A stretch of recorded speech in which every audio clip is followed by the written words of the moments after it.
Hello everyone, it's that teacher here, and today's lesson is going to be on improper fractions. Let's start learning. Welcome back to the channel everyone. Thank you for tuning into today's lesson. We're going to dive straight in. So what is an improper fraction? An improper fraction is a fraction where the numerator is equal to or larger than the denominator.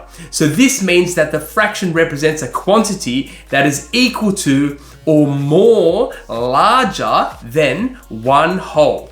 So basically, learning improper fractions is extremely important because in fields like construction, cooking and engineering and many more, precise measurements often require fractions greater than 1 to ensure accuracy. So if you think of cooking, you need to include 1.5 cups of flour. Things like that are just examples where you need to understand improper fractions in your everyday life. So now I'm going to show you how an improper fraction looks in mathematics. So in this fraction, we have 5 over 4. Now the denominator, how many parts has the whole number been broken into, is 4 here, or it has been broken into quarters. Now the visual representation of this is, we have 5 pieces shaded in our fraction. As you can see on the left-hand side, we have one whole circle shaded because we have 5 pieces and each whole has been broken into 4 or quarters. So we already have one whole circle. Now that would be 4 out of 4 pieces. However, you can see that we have 5 out of 4 pieces. So we need to turn it into a mixed numeral and include our last piece of the fraction. So since we have one whole, now all we need to do is include the fraction here, and you can see that one little part of that circle has been shaded. So our fraction here is 1/4, and the whole mixed numeral is 1 and 1/4. I'm going to show you how we convert into a mixed numeral from an improper fraction. So in this improper fraction, we have 6 over 5. The first thing you need to do is look at the denominator because we are going to be using that number to divide our numerator. So the whole number here has been broken into fifths, okay? So we need to divide our top number or our numerator by 5, which is the denominator here.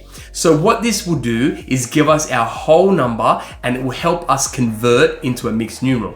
So the next thing we need to think is, how many 5s can fit evenly into 6?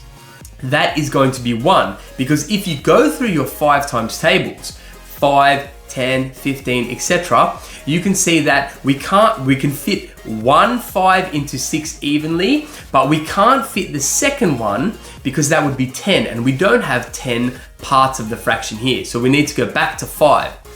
So we have used 5 pieces out of 6 here, which would mean we have one remainder. Now with your remainders, all you need to do is pretend, so you put it over 1 over 5 because your fraction, your whole number has been broken into fifths. So once you have converted the whole number, you simply follow the simplifying fractions method and say you put your remainders as your numerator. So whatever your remainder is here, which will be 1, remainder 1, that remainder 1 becomes the fraction. It becomes the numerator in your fraction here. So your answer here would be 1 and 1/5.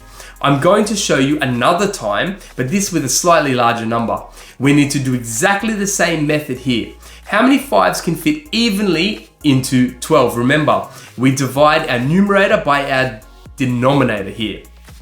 So 5, 10, 15. We can't do 15 because we've gone too far, so we need to go back to 10. So 2 wholes or 2 5s can fit evenly into 12. We have used 10 out of the 12 numbers, so we have 1, 2 remainders here. Remember, the remainders become the numerator of your fraction, and you use exactly the same denominator the whole way through. So we have 2 remainders here, keep the same denominator, 2/5, so your mixed numeral here is 2 and 2/5. I'm going to show you this 4 more times to consolidate this method and learning so that you know what to do whenever you get a fractions question like this, okay? 5/3 is your improper fraction here. We divide the 5 by our denominator, which is 3. How many 3's can fit evenly into 5? That's going to be 1, because remember, 3, 6, we can't do 6 because it's too big, we need to go back to 3. So 1 3 can fit evenly into 5. We have used 3 numbers out of the 5 possible numbers we have, which means we have 2 remainders left. We put the 2 into a fraction with exactly the same denominator. So instead of remainder 2, it becomes remainder 2/3. Your mixed numeral here is 1 2/3. Going on to our next question, we have 7/5. So how many 5's can fit evenly into 7? That's going to be 1.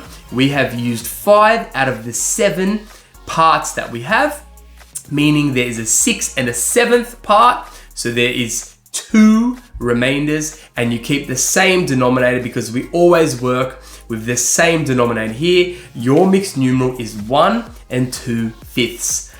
Our next fraction here, our next improper fraction is 9/4. How many 4's can fit evenly into 9? That is going to be 4, 8, 12 is too much, go back to 8. So 1, 2, 2 4's can fit evenly into the number 9. We have used 8 parts of our total 9 parts, which means there is 1 part left. So you put your remainders over 4. Your mixed numeral here is 2 1/4. Finally, we have the fraction 7/6. You need to think, how many 6's can fit evenly into 7? That answer is going to be 1. We have used 6 parts of our total 7 parts here. So we need to put 1 remainder is left. The remainder goes over. The denominator here is the same denominator in the original fraction. So your answer is 1 1/6. Hopefully this method has really highlighted how to successfully answer improper fraction, converting into mixed numeral type questions. Now I have included a few questions for you to do at home. Remember, get a piece of paper, get a pen, work through it. If you're not sure, rewind the video to double check the method that you need in order to solve these types of questions. Now I'm about to show you the answers here, so if you have already done your answers and you're ready, just continue watching. But if you need a bit more time, pause here. If you've made it this far, thank you for tuning into today's lesson. I really appreciate it. Here are your answers. So your answers are on the screen in front of you. I've included all of the working out to make sure that you have a full and complete understanding of how to convert improper fractions into mixed numerals. Thank you for watching today's lesson. I hopefully it was helpful to you. It's that teacher. We'll see you in the next lesson.